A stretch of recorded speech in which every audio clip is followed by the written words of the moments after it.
The moment Simone Aldridge pointed her finger at a man in a grease-stained shirt and told him to clear out of her booth, nobody in Ruiz's diner said a word.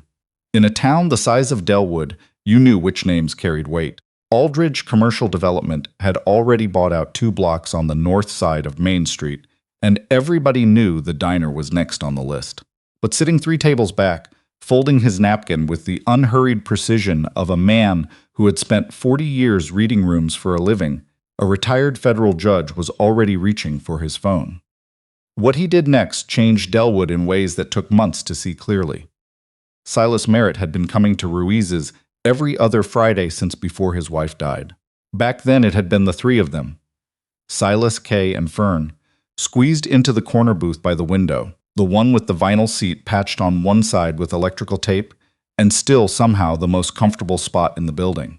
They'd started coming after Kay's Friday checkups at the clinic, the tradition growing up on its own out of repetition, the way certain ordinary rituals become sacred without anyone naming them. Kay had been gone 2 years now. The booth was still theirs. Fern was 9 years old and had inherited her mother's habit of taking seriously what other people treated lightly. She had been studying the laminated dessert menu for 4 minutes. Silas knew because he'd been watching her while his coffee went cold, even though she always ordered the same thing, had ordered the peach cobbler every single visit for 2.5 years without exception, still studied the menu. Dad. Yeah. Do you think they make the cobbler from scratch or out of a can? Ask Alicia. I'm going to ask Berto. Berto will tell you whatever you want to hear. She looked up, 9 years old and thoroughly unconvinced. He will not. She put the menu down with the air of someone tabling a disagreement she intended to revisit. Silas picked up his coffee, lukewarm now the way it always got when he let it sit. Outside, Delwood moved at its Friday pace. A pickup idling at the light, the hardware store door propped open, the particular quality of a small-town afternoon where nothing urgent was happening and nobody minded. He let himself just sit in it for a moment, not the mechanic in the middle of a transmission job that had given him trouble all week. Not the man who woke at 2 in the morning, reaching across a bed that had been empty for 2 years. Just a father in a corner booth with his daughter, watching her take the peach cobbler question with complete seriousness. The bell above the diner door changed that. She came in the way very certain people moved through spaces they'd already decided weren't quite adequate. Simone Aldridge was 44, dressed in what Silas would later describe to his neighbor Lou as the kind of clothes that cost more than his truck. A slate blazer, fitted, dark slacks with a crease you could measure angles against. 2 people trailed her.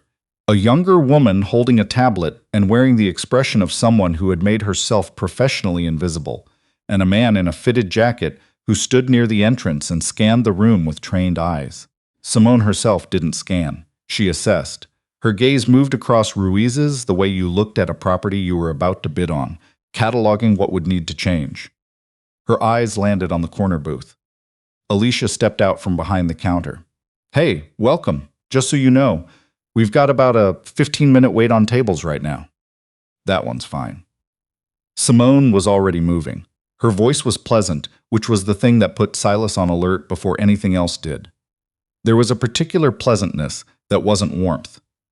It was the sound of someone who had learned that a managed tone went further than a raised one. Oh, that booth is actually, Alicia started.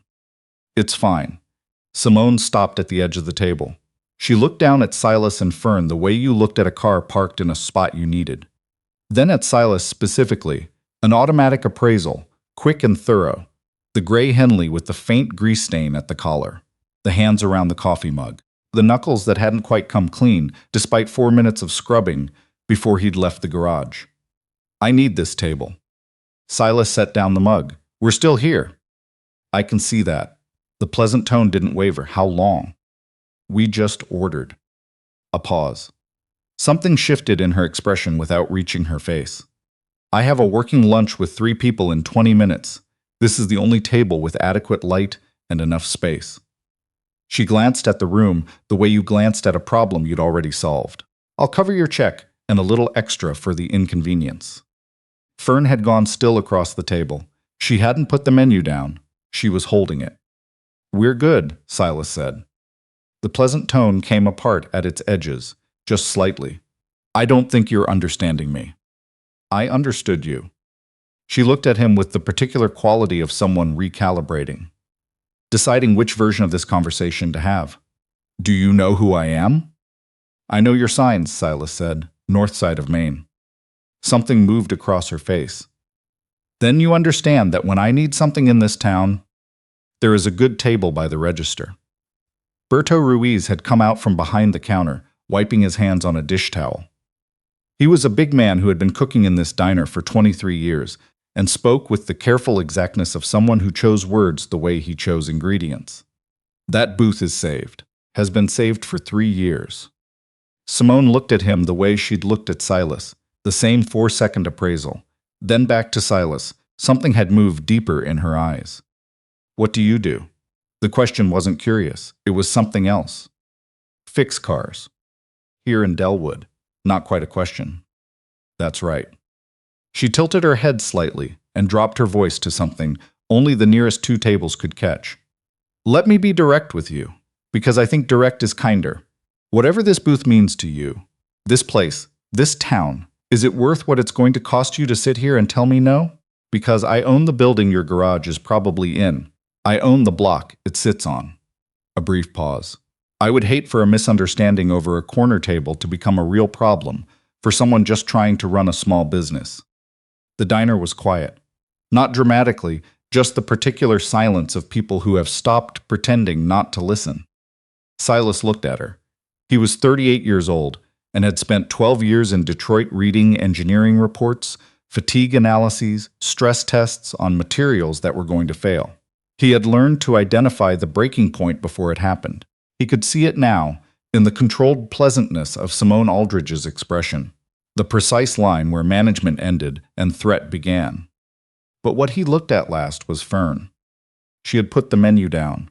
Both hands were in her lap, and she was staring at the surface of the table, and he could see the small movement in her jaw that meant she was working very hard to keep her face still. She had learned that from him. He wished suddenly, with more force than surprised him, that she hadn't needed to. Bug. His voice came out the way it came out at 2 in the morning when she had nightmares. Quiet, steady, the voice that talked her back from wherever she'd gone. Go ahead and decide on dessert. Dad. It's fine. Take your time.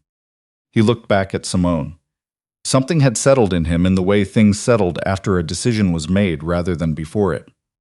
We'll be done when we're done, he said. You're welcome to wait at the counter. The silence held for 3 full seconds. Simone Aldridge looked at him for all 3 of them with an expression that was trying several things at once. Composure, recalculation, something harder under both. Then she took a breath, small and controlled, said nothing further, turned and walked to the counter and sat with her back very straight and her phone already in her hand. Nobody in the diner spoke. Then the man at the nearest table picked up his sandwich and took a deliberate bite. The couple by the register resumed their conversation. A kid in the back booth laughed at something. The diner continued around Simone Aldridge, steadily and without ceremony, as though she were not what she had believed herself to be. Berto came to the booth and looked at Silas for a moment without saying anything. Then he went back to the kitchen. He came out 10 minutes later with the peach cobbler and set it in front of Fern with the slight nod of a man for whom the question of who this booth belonged to had never been seriously in doubt. Tables back, Howard Keene folded his napkin beside his plate and took out his phone. Howard was 71 years old, retired 4 years, and had spent 27 of the preceding years on the federal bench. He had lived in this region his entire life. He had watched development companies move through small towns the way weather moved through open country. Fast, indifferent to what was already there, leaving something different behind. He had presided over enough land fraud cases to recognize the infrastructure of one before the first document hit a court. He had also, for the last 6 months, been watching Aldridge commercial development. Not officially, not in any capacity that meant anything. Just watching, the way a man with 27 years of reading evidence watched things that didn't sit right. He dialed a number he knew without looking. It rang twice. A woman answered young, with the clipped efficiency of someone mid-task. Judge Keene? A pause. I thought you were. I am retired, Claudia. He kept his voice level. I'm calling as a private citizen with a witness account. Are you somewhere you can record this? The sound of a chair. Give me 30 seconds. He gave her 40 because he was thorough by habit. Her name was Claudia Solis. She was 34, had clerked for Howard straight out of law school, and was now 2 years into a position with the State Attorney General's Economic Crimes Division. She had a file on Aldridge commercial development that had been stalled for 5 months, waiting for the angle that would let her move forward. Howard told her what he had witnessed, not the way a witness told a story, stumbling, emotional, reaching for sequence, but the way a former federal judge recounted facts. Names, timeline, direct quotations where he was certain, and paraphrase where he was not. The response of the diner staff when Simone arrived. The quality of the threat he'd overheard. The specific language about building ownership and the small business. When he finished, Claudia was quiet for a moment. She said she owned the building his garage was in, Claudia said. That was her language. That would be Block 14. Aldridge acquired it through a Shell LLC 14 months ago through a city council transactions we've had flagged for 3 months. A brief pause. You just connected the behavioral pattern to the financial one. Howard watched through the window as Simone Aldridge's car pulled away from the curb outside. I thought I might have. Don't go far, Claudia said. I'll need your formal statement in the next 24 hours. Silas Merritt knew none of this. He paid the check, left a tip that was more than he could comfortably spare. The way he always did when something had gone sideways, so Alicia would know it wasn't her fault, and took Fern's hand and walked out into the Friday afternoon. In the parking lot, Fern asked if he was okay. He said yes, and meant it enough to count. On the drive home, he thought about his hands. He had scrubbed them before they'd left the garage. 4 solid minutes, because it mattered to him, even if it didn't change what they were. He thought about the way Simone Aldridge had looked at them, not with real hostility. Something more reflexive than that. The way you glanced at a price tag before deciding if something was worth your time. He had been looked at that way before. You didn't work a warehouse floor at 19, then 12 years in a Detroit engineering department without learning to recognize the specific quality of being measured and found beside the point.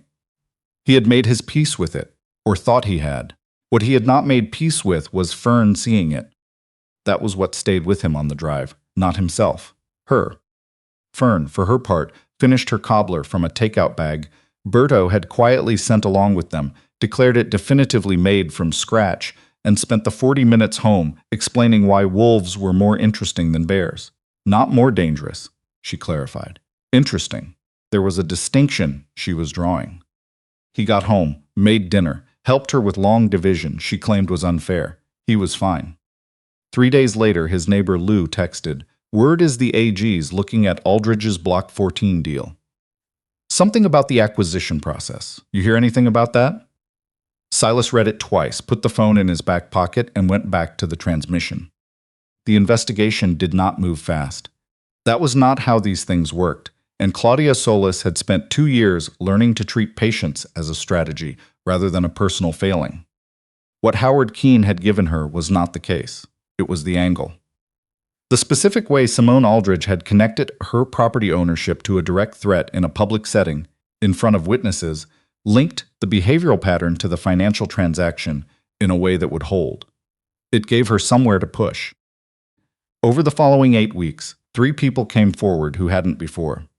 A former Aldridge project manager who had watched contracts move away from local bids toward vendors with no verifiable presence in the region.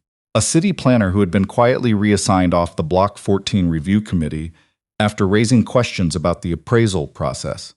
A real estate attorney who had been approached 2 years earlier to facilitate a transaction she had declined and had kept documentation of. Each one had waited. Each one had been waiting for the same thing, enough momentum that their account wouldn't simply disappear into a file. The story broke on a Tuesday morning in a regional business publication. The headline was measured. The details were not. By that afternoon, Aldridge Commercial Development had issued a statement through their communications team. It used words like preliminary and speculative. and was the kind of statement that communicated to anyone who had read enough of them that a different statement was being written in a law office somewhere. Simone Aldridge read both in her car, in a parking structure, engine off, phone in her hand. Her expression didn't change. She had been trained since childhood to keep her face neutral in moments of discomfort, the same way other children were taught to say, please and thank you. But she had been thinking about the diner, more than she expected to, more than she wanted to. Not with what she would have called regret. Regret was a language she hadn't learned to speak fluently, more with the disquiet of someone reviewing footage of themselves, and finding the person in the footage only partially recognizable. She had looked at a man sitting with his daughter in a corner booth, and had assessed his worth in about 4 seconds, and acted on the assessment without once questioning the calculator. The assessment had been wrong, but the thing she couldn't stop returning to sitting in that parking structure was that she hadn't questioned it at all. The formal civil action against 3 Aldridge-affiliated LLCs was filed 7 weeks later. The Block 14 acquisition was at the center of it. Resolution took the better part of 18 months. In the end, the properties were returned to the city and placed under a legacy lease program designed for small businesses that had been there before the buyouts. Merritt's garage stayed where it was, on the same terms, under a new landlord that had no interest in anyone clearing out. Simone stepped back from the company as part of the settlement terms. She moved 3 hours north and was quiet for a long time. Whether the distance was punishment or beginning, or simply the only option left, no one in Delwood would say. Silas declined 2 interview requests and went back to work. What changed in Delwood was the kind of change you felt in the air before you saw it anywhere in print. The council seat that had been quietly held by an Aldridge ally for 6 years came open in a special election. A woman who had run a hardware store on Main Street for 19 years ran for it, and won by a margin that surprised people who hadn't been paying attention. She smiled at her desk. The project manager who had given testimony went back to work in regional planning on contracts awarded under the new council, and started sleeping through the night again, which his wife said was the thing that mattered most to her. One afternoon in late spring, 8 months after the Friday at Ruiz's, Fern came into the garage after school and sat on the workbench while Silas finished up under a truck on the lift. She had her backpack and her notebook, and she waited for him to roll out the way she'd been doing since she was 6, with the patient unconcernedness of someone who had decided a long time ago that her father was worth waiting for. Mrs. Delaney wants us to do a current events project, she said when he appeared, something that happened in Delwood. Yeah? I was thinking about the Block 14 thing, the company that had to give back the buildings. He wiped his hands on a rag and looked at her. What about it? Fern thought about it with the same focus she brought to Peach Cobbler and Long Division and the ongoing wolf versus bear question. I think it happened because someone was paying attention, she said finally. And most people don't. They just look the other way because it's easier. Silas looked at his daughter, 9 years old, sitting on a workbench in a garage that still had his name over the door, working something out in real time that some people spent their whole lives not getting around to. I think that's exactly right, he said. She nodded, satisfied, the way she nodded when she'd confirmed something she'd already suspected. She uncapped her pen and started writing. He went back under the truck. Outside, the spring afternoon moved through Delwood the way it always had, slow and unhurried and ordinary, the kind of ordinary that looked like nothing from the outside and was, to the people inside it, the whole point. The peach cobbler at Ruiz's was still made from scratch. The corner booth was still theirs.